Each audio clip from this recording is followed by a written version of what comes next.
안녕하세요. 저는 40대 초반의 여자입니다. 아직 초등학교에 입학하지 않은 딸아이 둘을 키우고 있고 거기에 더불어 능력이 없어서 저에게 빈대부터 사는 남편까지 키우느라 남들에게 내셋 엄마라고 말하고 다니기도 하는 저랍니다. 참 씁쓸하죠. 더 어릴 적에는 이성적인 호감으로만 남자를 보고 만났어요. 제가 인터넷 쇼핑몰이긴 하지만 수입이 꽤 짭짤한 사업도 잘하고 있었고 부모님께 물려받은 땅 몇 평에 재산도 좀 있었는지라 돈 많은 남자에겐 관심이 없었거든요. 제가 능력이 좋으니 남자는 나보다 능력이 좀 떨어지더라도 괜찮다 싶었던 겁니다. 그래서 다른 것도 아닌 결혼을 하려는 남자를 볼 때에도 남자의 성품이나 가치관 같은 걸 더 많이 따지고 들기도 전에 외모만 보고 결혼했어요. 제가 이성적으로 호감을 느끼는 타입의 남자였던 남편은 그런 제 기준에 딱 떨어지는 남자였고요. 그렇게 결혼을 해서 지금껏 딸 둘을 낳고 살고 있었답니다. 결혼해보신 분들은 다 아시겠지만 이게 참 만만한 게 절대 아니잖아요. 저는 특히나 힘들고 지쳐 죽겠는 생활을 반복해왔어요. 쇼핑몰 일이라는 게 낮밤이 따로 존재하는 것도 아니어서 대다수의 시간을 일에 할애하며 살았던 저였습니다. 다만 그렇게 살아도 괜찮다 생각을 했어요. 밖에서 돈을 잘 벌어오지 못하는 남편을 대신해서 제가 집안의 가장 역할을 해야 한다 여겼으니까요. 저희 남편은 소위 말하는 백수였습니다. 자기 말로는 프리랜서라고 하는데요. 사실상 1년 중에 일하는 날이 한 달도 채 되지를 않는 무직에 가까운 사람이었죠. 디자인 관련 일을 하고 있고 쇼핑몰 일을 하는 제가 봐도 능력이 있어 보이는 사람이었는데요. 이상하리만큼 결혼하고서 일을 하려 하질 않더라고요. 일을 좀 해볼 때가 되지 않았냐고 물으면 백수인 자기한테 일을 하라 마라 말하는 것 자체가 남편을 무시하는 거라면서 갑자기 생색을 내기도 했답니다. 그냥 묵묵히 기다려주는 것이 아내가 해야 할 일이라는 아주 참 가부장적인 소리를 해가며 팔자 좋은 백수 생활을 이어갔죠. 여러 번 이런 식의 서로 목적이 다른 대화가 반복이 되다 보니 저도 넌덜머리가 나더라고요. 그래서 더 일에 매진을 했습니다. 남편에게 일을 하러 나가달라고 사정했다가 기분 나쁘던 욕을 들어먹노니 차라리 그 시간에 제가 제 쇼핑몰에서 물건 하나라도 더 팔아 돈을 버는 게 낫겠다 싶었던 거죠. 이렇게 전 남편을 대신해서 저희 집에 들어가는 생활비까지 혼자서 충당을 했어요. 아이를 낳고 나서도 이런 패턴은 반복이 되었지만 남편을 뜯어 고쳐야겠다는 생각은 진작에 포기를 했었답니다. 그렇다 보니 저는 더 도끼를 문 채로 일을 했고 아이를 생각해서라도 더 잘 돼야겠다는 생각에 돈 버는 생각만 하고 살았던 것 같아요. 부모님이 물려주신 재산은 혹시 모를 상황에 대비해서 저희 아이들 몫이라며 그대로 통장에 남겨뒀고요. 제가 쇼핑몰 일을 내 모은 돈으로 집 크기를 점차 늘려서는 지금 현재 살고 있는 한강변 아파트로 이사까지 올 수 있었네요. 명의는 당연히 아파트를 사는 데 값을 모두 지불한 제 명의로 된 아파트였습니다. 남편을 찍소리 안 하고 좋다며 따라 이사를 들어왔고 여전히 일을 포기하는 건지 디자인 쪽으로는 전혀 일자리를 알아보지도 않고 있어요. 그 바람에 제가 제 쇼핑몰에서 포장 알바라도 시키기 시작한 지가 몇 년쯤 되었고요. 이렇게 사는 게 참 자존심도 많이 상했고 나이 들면 들수록 후회가 막심했습니다. 왜 이런 놈을 만나서 생고생을 하나 싶은 생각을 지울 수가 없었죠. 하지만 그 누구도 탓을 할 수가 없었어요. 결혼할 적에 다시 한번 생각해보고 하라던 부모님의 반대도 제 고집으로 꺾었었고 주변 사람들이 잘 안 어울린다고 할 적에도 제가 그냥 나 좋아서 하는 결혼이니 감나라 배나라 하지 말라고 으름장을 놓았었거든요. 주변 사람 말 따위는 듣지도 않고 결혼을 감행한 제 탓도 분명 크다 싶었습니다. 그러니 누구 탓을 하겠어요? 그냥 내 실수니까 내가 해결을 하며 살아야겠다는 생각을 할 수밖에요. 그래서 남들에겐 가장 가까이에 있는 저희 가족들에게조차 저는 남편이 백수로 산 지가 오래되었단 말을 한마디도 못하고 살았어요. 그저 부부가 같이 으쌰으쌰해서 잘 살고 있다는 모습만 보이겠다며 연기를 하며 살았었는데요. 도대체가 연기도 한계가 있어서 더는 못하겠더라고요. 특히나 시어머니의 입에서 나오는 말들을 들을 때면 말이죠. 저희 어머님 며느리 하나를 잘 봤다고 여기저기 자랑이랑 자랑은 그렇게 늘어놓고 다니시는 분이셨습니다. 그럴 법도 했죠. 능력이 없어서 용돈 한번 턱하니 주지 못하는 아들이 걱정스러웠는데 돈 많은 며느리가 생겨서 용돈도 대신 주니까 말입니다. 백수나 다름없는 아들을 먹여 살려주는 걸로도 모자라 한강이 보이는 아파트까지 턱하니 사서는 이사를 들어갔으니 시어머니 입장에서는 아들이 결혼을 하며 횡재를 했다 싶으셨겠죠. 하지만 그렇다 해서 어머님이 저를 굉장히 아끼신다거나 어려워하시는 건 또 결코 아니었어요. 며느리가 돈을 가져다 주면 고마워라 엎드려 절을 하셔도 모자랄 판국일 텐데 저희 어머님은 그 와중에 자기 자존심과 명예를 챙기려 하시더라고요. 시어머니라는 자존심과 명예 말입니다. 며느리가 상전이면 안 된다는 생각이 머릿속에 딱 바뀌셔서는 늘 저하고 함께 있을 때면 윗사람 대접을 받으려고 손을 꿈쩍도 안 하셨어요. 저희 집에 오시더라도 아님 시댁에 모이는 날에도 손 하나 꿈쩍하지 않고 하루 종일 지 아들 먹여 살린다고 일만 하다 온 저에게 심부름이란 심부름을 다 시켜대는 분이셨죠. 지금껏 고생했던 걸 생각하면 말도 못합니다. 애가 불어도 곧 죽어도 부엌 일은 며느리가 해야 한다면서 육아나 부엌 일을 둘 다 도와주려 하지를 않으셨었죠. 그렇다고 말이라도 살갑게 해주시는 분도 결코 아니었고요. 며느리는 며느리답게 굴어야 한다면서 1년에 4번 있는 집안 제사에도 며느리를 꼭 참석시키려 하셨답니다. 이게 저한테는 개인적으로 가장 고역이었는데요.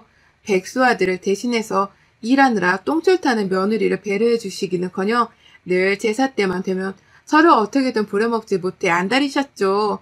제사 음식도 당연히 돈 많은 제가 다 사놔야 하는 것이었고 급기야 제사 때 모이게 되는 친척 아이들에게 줘야 할 용돈까지도 제 지갑에서 빠져나가곤 했답니다. 저를 아주 집안 굴러가는 데에 써야 하는 돈줄로만 취급을 하신다는 것이었죠. 어머님이며 남편이며 제가 제사 음식을 마련한 걸로도 모자라 친하지도 않은 애들 용돈을 줄 때도 자신이 주는 것 마냥 바로 옆에서 생색을 내며 어깨를 으쓰게 되셨어요. 돈을 대신 내주는 며느리 앞에서 염치가 없다고 미안해할 법도 한데 저희 어머님은 절대로 그런 모습을 보이지 않으셨답니다.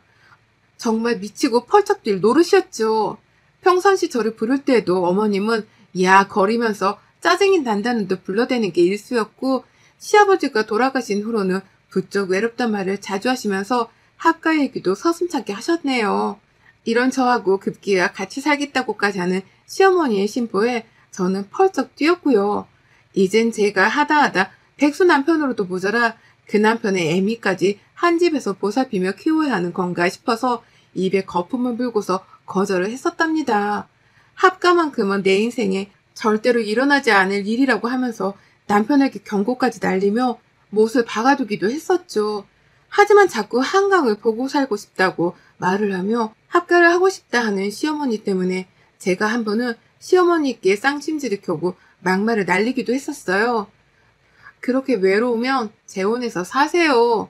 라고 말이죠.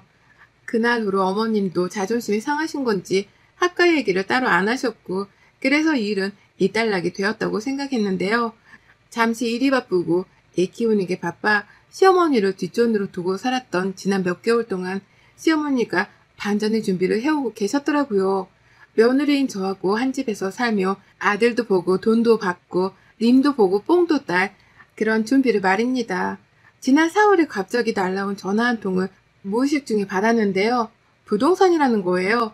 집을 내놓은 것도 없고 집을 살 것도 아닌데 부동산에서 왜 전화가 왔나 싶어서 황당해했는데 이내 알아차렸죠.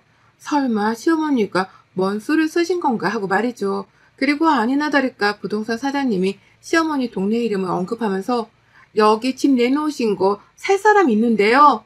라고 하시는 겁니다. 그 순간 온몸에 소름이 쫙 돋았네요.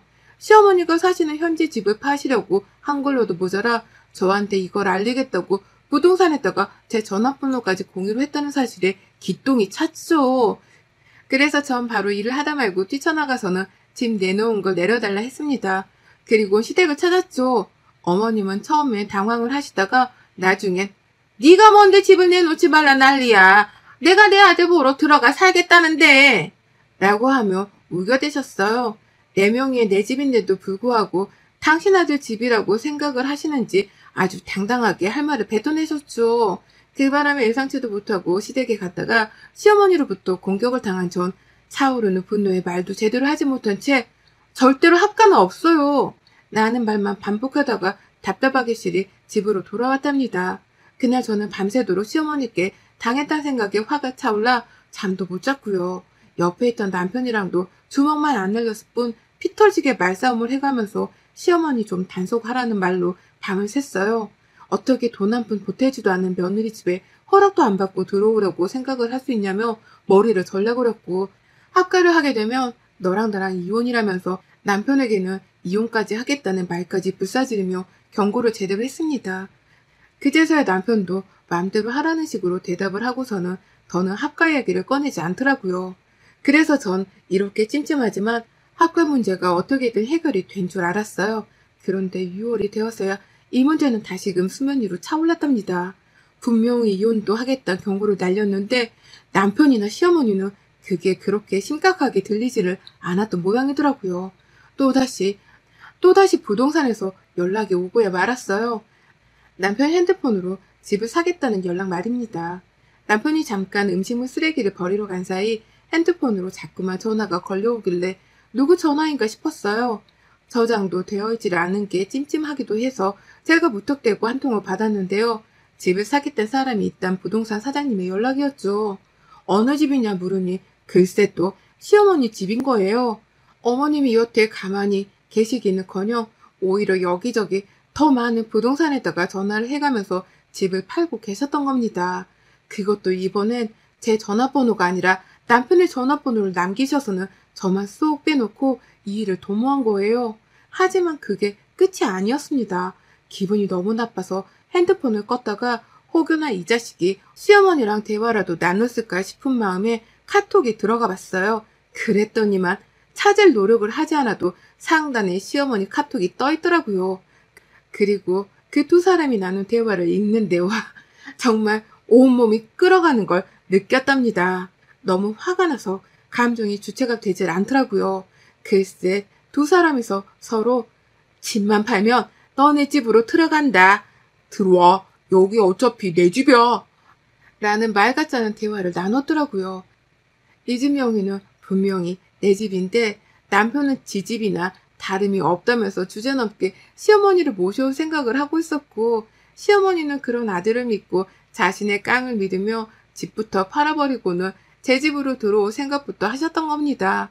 두 사람 다 저의 의견 따위는 아주 개박살을 시켜놓고서 지들끼리 계획을 짜고는 이사 준비를 해왔던 거예요.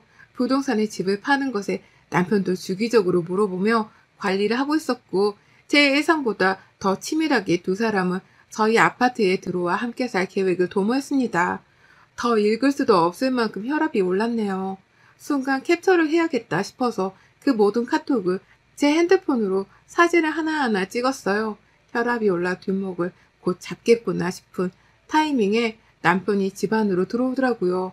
그리고는 제 손에 여전히 들려있던 자신의 핸드폰을 보고서는 왜 남의 핸드폰을 두고 있어? 내 거 몰래 봤어? 라면서 당장에 핸드폰을 빼앗아 들려고 했죠. 하지만 저는 그런 남편에게서 핸드폰을 끝까지 사수한 걸로도 모자라 그놈의 정강이를 걷어차버렸어요. 그리고는 말했어요. 니네 엄마 불러. 당장 불러서 내 앞으로 데리고 와. 라고 말이죠. 결국 그날 남편이랑은 또 밤새도록 싸우고 시어머니는 이틀이 지나서야 은근슬쩍 자신을 찾아냐면서 저희 집을 찾아오셨어요. 오히려 오라고 부르면 못 오게 하실 줄 알았는데 남편은 그래 이참에 다시 한번 대화를 잘 나눠보자. 우리가 서로 가족인데 이건 아닌 것 같다. 라고 하면서 오히려 더 당당하게 시어머니를 부른 겁니다. 졸지의 남편은 지가 선심을 쓰는 듯한 입장이 되었고 저는 제 집에서 불편한 손님인 시어머니를 마주하게 되었죠. 시어머니는 평상시보다 훨 낮은 자세로 저를 맞이하셨어요. 보통 같으면 며느리는 며느리다워야 한다면서 혼자 시어머니 짓을 하겠다고 콧대를 높게 세워서는 깔보시 분이셨는데요. 웬일인지 손에는 애를 먹으라고 아이스크림까지 들고서는 찾아오셨더라고요. 그리고는 자 우리가 긴 대화를 나눠봐야지 라고 먼저 선심을 쓰듯 저를 거실로 불러내시는데 이것들이 쌍으로 정신을 못 차리고 내 집에서 주인 행세를 한다는 느낌이 팍 왔습니다. 그래서 가만히 있을 수가 없었어요. 저도 모르게 정신 차려 이것들아. 여기가 내 집인데 어따 대고 오라 마라 주인 행세야? 라는 비명을 질러버렸죠. 집이 떠나갈 때 말이죠. 그러자 저를 부르던 시어머니는 웃음기를 잃으셨고요. 남편이 당황해서 왜 소리를 지르냐 하는데 그제서야 시어머니가 다시 불붙은 듯 혼을 내시더라고요. 이게 보자 보자 하니까 집 좀 있다고 요새 떠는 거야. 뭐야? 시어머니 앞에서 누가 소리를 지르래? 네가 이런 식으로 나오니까 내가 가만히 있을 수가 없는 거잖아. 네가 자꾸 집 있는 유세를 떨어대니까 내가 내 아들 길을 살리기 위해서라도 네 콧대를 꺾어놔야 하는 거잖아. 쟤 저럴 줄 알았어. 남편 알기를 우습게 한다고 내가 몇 번이나 말했잖냐. 당장 니들 이 집 명의 공동명의로 바꿔놔라. 당장 변호사를 부르던 법원으로 쳐들어가던 해서 명의를 바꿔놓으라고. 네 명의 말고 네 남편이랑 같이 하는 공동명의로 바꿔. 라고 하셨죠. 내 집에서 내가 내 집이라고 유세를 떠는 게 뭐 그리 잘못인 건지 남편한테 제가 집 가진 걸로 남편을 우습게 여기면서까지 유세를 떠는 중이라고 대놓고 이간질을 하는 시어머니의 말씀에 뒷목이 땡겼어요. 근데 남편은 그런 시어머니를 진정시키기는커녕 그 와중에 시어머니를 거들면서 감히 명의를 공동명의로 바꾸자는 소리를 뱉어내더라고요. 그래, 우리 그냥 가진 집은 공동명의로 해놓자. 안 그럼 나는 평생 이렇게 집 못 가진 채로 자존심이 상할 거고 우리 엄마가 합가하러 들어오시고 나서는 이런 마찰이 더 자주 생길 거 아니야. 라고 하면서 말이죠. 합가는 꿈도 꾸지 말아야 할 놈이 합가를 하게 되었다는 듯이 말을 하는데 와 정말 뭐 이런 까마귀들이 다 있나 싶었습니다. 제 말을 귀등으로도 듣지 않고서 지들끼리 하고 싶은 걸 다 해가면서 저를 농락하는 걸 더 이상을 봐줄 수가 없었죠. 그래서 저 시어머니가 돈을 시퍼렇게 들고 보는 앞에서 알겠다고 했습니다. 합가고 뭐고 다 뜻대로 해드릴 테니까 내일 날 밝으면 자세히 얘기하자는 말로 상황을 종료시켰어요. 예상치도 못한 저의 대답에 당황한 남편과 시어머니는 잠시 혼란스러워 하셨으나 제가 언제 또 말을 바꿀지 모른다 싶었는지 그래 그럼 내일 다시 이 문제에 대해서는 얘기를 나누자 라고 하면서 즐거워라 마무리를 지으시더라고요. 그리고는 어머님이 집을 나가셨죠. 그리고 전 그날 밤 남편과 남아 끝장을 봤습니다. 변호사한테 전화를 걸어 도움을 요청했거든요. 집을 멋대로 팔아서는 내 집에 들어오겠다고 하는 시어머니의 말씀. 그런 와중에 뒷전에 서서 모른 척하고 있다가 은근슬쩍 합가를 강요하던 걸로도 모자라 합가 도모를 하고 있던 남편. 이놈들의 태도가 하나도 수상쩍고 꺼림칙해서 제가 남편 핸드폰 내역을 본 다음날 아침 바로 이혼 전문 변호사를 찾았습니다. 변호사를 찾아가서 재산분할 상담도 받고 시어머니를 고소할 수 있는 방법은 없나 따져도 보고 정말 별짓을 다 했죠. 그러고 나서 답변을 들었어요. 남편이랑 같이 산 세월이 10년이 넘었기 때문에 재산분할은 있을 수 있겠으나 저희 친정에서 제가 물려받은 유산은 재산분할에 해당되지 않을 뿐더러 그간 백수여서 생활비 한 푼 보태지 않은 걸로도 모자라 결혼 파탄의 책임이 있으면 위자료를 받을 수 있다더라고요. 부부간 부양의 의무를 지키지 않으려 해왔던 것도 이혼 사유가 충분히 된다면 말이죠. 거기에 가사나 육아도 떠맡지 않고 산 것이 증명이 되면 재산 분할을 7대3으로 낮출 수도 있다고 하는데 그 말에 이혼을 해야겠다 싶더라고요. 3인의 재산을 나눠줘야 한다는 것이 뼈저리게 아까워 죽을 맛이었지만 앞으로 저는 사업하며 벌 돈이 훨 많고 남편이랑은 이혼을 빨리 하면 할수록 좋겠다 싶었습니다. 어차피 돈 한 푼 없고 직장도 없고 집조차도 없는 놈인데 위자료를 받아봤자 얼마 못 가. 또 거지꼴을 면치 못할 거란 확신이 들었던 거죠. 그래서 전 애들 아빠라며 봐주고 어루달래주며 지금껏 끌어온 것을 확 놓아버리기로 했어요. 그리고는 남편이 시어머니랑 그 난리를 쳐가면서 내 집에 붙어있으려고 할 때 바로 변호사님께 호출을 했죠. 그 사이 저는 변호사님께 들었던 법률 내용까지 다 읊어가면서 남편에게 이혼을 하겠다는 소장을 건넸습니다. 저 혼자서 소송을 준비하며 조용히 하고 있었는데 이왕 이렇게 된 이상 다 떠벌리고서 당장이라도 내 집에서 남편까지 쫓아내야겠다 싶었던 거죠. 가사에 보탬도 안 되고 부부끼리 서로 부양하겠다는 책임감조차 없는 놈이 한강변 아파트에 살며 출세했다는 말을 얼마나 고소하게 던져냈는지 몰라요. 그러니 남편은 이게 진짜로 이혼을 하려는지 아닌지 떠보겠다며 못 나간다고 버티려고만 했는데요. 결국 나중에 변호사님까지 출동을 하시고 변호사님이 법 어쩌고 하며 이거 다 위자료 물어내야 하는 짓이라 말을 하니까 남편에 이어서 시어머니 납비까지 새까맣게 변하더라고요. 그리고 전 정신이 빠지려고 하는 두 사람을 보며 재산 분할도 해줄 거야. 근데 내가 무슨 일이 있어도 니들이 내 가정을 위태롭게 만들고 피해를 더 줬다는 걸 증명해서는 최소한으로 분할해 줄 거고 그에 더불어 지금껏 내 속 뒤집어 놓은 위자료까지 탈탈 털어서는 거짓걸로 만들어 쫓아내줄 거니까 각오해? 라고 으름장을 놓았어요. 그리고 시어머니가 보시는 앞에서 남편의 멱살을 잡고 내 집에서 쫓아냈죠. 그러자 시어머니 버티려고 하다가 혼자서는 안 되겠던지 쫓겨나는 남편의 이름을 위태롭게 부르며 따라 나가셨습니다. 그리고 그렇게 두 사람은 그제서야 내 집에서 모두 다 나가버렸네요. 밖에서 소란 피우면 경찰도 부르겠다는 소리를 하니 시어머니는 안 되겠다 싶었는지 남편을 데리고 본인 집으로 돌아가셨어요. 밤새도록 걸려오는 남편 연락에 시어머니 연락까지 정말 핸드폰에 불이 날 지경이었지만 저는 꼼짝도 않고 변호사님이랑 이혼소송에 박차를 가하겠다는 계획만 더 깔끔하게 세웠습니다. 집 비밀번호도 바꿔버렸네요. 남편이 돈을 지불한 거라곤 지가 입을 옷까지밖에 없었기에 남편 옷들만 캐리어 가방 하나에 싸서는 시댁으로 보냈더니 저희 시어머니가 어쩐 줄 아세요? 그 가방을 그대로 혼자 읽어지고서는 저희 집으로 찾아오셨답니다. 제 발로 직접 혼자서만 집을 찾아오신 어머님. 합가해달라고 또 조르려고 오셨나 싶었는데 이게 웬걸 아주 을중에 을이 되어서는 갑인저를 대하느라 난리셨어요. 허리 숙여 저희 집안에 들어오시더니만 제 눈치를 보느라 소파에 앉지도 못하시더라고요. 바로 전날까지만 하더라도 저한테 합가 얘기를 나누자며 오라마라 손가락질을 딱딱 하시던 분이셨는데 말이죠. 제 눈치를 그렇게 보시던 어머님을 전 끝까지 소파에 앉으라 말하지도 않았습니다. 저 혼자 제 집안에 소파에 앉고서는 서있던 어머님께 왜 오셨는데요? 라고 물었어요. 그러자 어머님, 그간의 시어머니 기강을 세운다며 콧대 높게 살던 모습은 어디로 가고 이제 와서 깨갱거리며 저한테 부탁을 하시더라고요. 내 아들이랑 이혼은 하지 말아줘라 라고 말이죠. 어머니 말하면 부탁도 아닌 애원이었습니다. 자기 아들이 저랑 이혼까지 하고 나면 정말 더 이상 살 이유가 없을 만큼 볼품없는 애인데 그런 애를 어떻게 지 자식들이랑 떨어뜨려 놓으려고 하냐면서 저한테 허리를 더 바짝 숙이고서는 매달리시더라고요.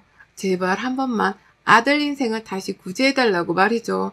하지만 저 그런 시어머니를 가소롭다는 듯이 지켜보기만 하고 애원을 하실 만큼 하시도록 구경거리 마냥 지켜보다가 할 말 다 했으면 나가세요. 라고 친히 현관문까지 열어드렸어요. 그러니 어머님 제 기분을 수틀리게 하고 싶지 않으셨는지 너만 믿는다 라고 하면서 울먹이며 집을 나가시더라고요. 하지만 전 어머님 뒤통수에다 대고 마지막으로 말씀드렸어요. 어머님, 저는 어머님께 믿음을 드릴 마음이 없답니다. 어머님의 믿음에 꼭 저버릴 수 있도록 시원하게 아드님이랑 이혼해드리고 이 한강뷰 아파트에서 빈털터리로 쫓아낼게요. 라고 말이죠. 그리고는 곡소리가 나오려고 하는 어머님의 표정을 본 채로 바로 현관문을 닫고 걸어잠궈 버리기까지 했네요. 이혼을 하기까지의 결심을 하는 게 결코 쉽지 않았는데 하기로 마음먹고 나서 보니 왜 진작 하려고 하질 않았는지 후회 막심입니다. 그 정도로 이제서야 합가 히스테리에서 벗어나고 속도 시원해지려 하네요. 얼른 이혼하고 남편의 흔적도 다 없애버리고서 후련하게 저 혼자서기를 해보렵니다.